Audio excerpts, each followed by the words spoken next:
ఈ వీడియోలో simple and షార్ట్గా చికెన్ ఫ్రైడ్ రైస్ ఎలా చేయాలో చెప్తాను.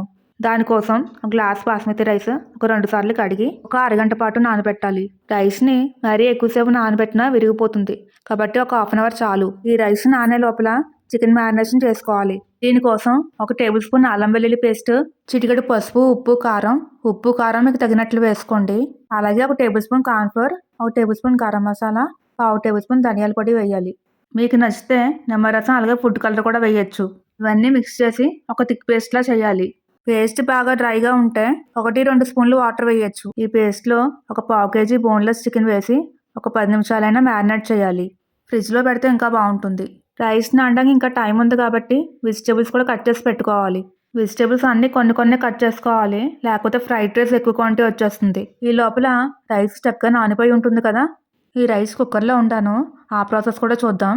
1 కప్పు రైస్కి 1.5 కప్ వాటర్ తీసుకుని వాటర్కి సరిపడినంత సాల్ట్ వేసుకోవాలి. అలాగే కొంచెం ఆయిల్ వేసి వాటర్ బాగా మరగనివ్వాలి. ఇప్పుడు రైస్ వేసేసి కుక్కర్ క్లోజ్ చేసి హై ఫ్లేమ్లో విజిల్ వస్తే సరిపోతుంది. ఒక పక్కన చికెన్ కూడా ఫ్రై చేసేసుకుంటే మీకు ప్రాసెస్ ఈజీగా అయిపోతుంది. మీకు నచ్చితే మిగతా ప్రాసెస్ ఈ వీడియో ఫాలో అవ్వండి. టేస్ట్ అయితే సూపర్. వీడియో నచ్చితే లైక్, షేర్ అండ్ సబ్స్క్రైబ్.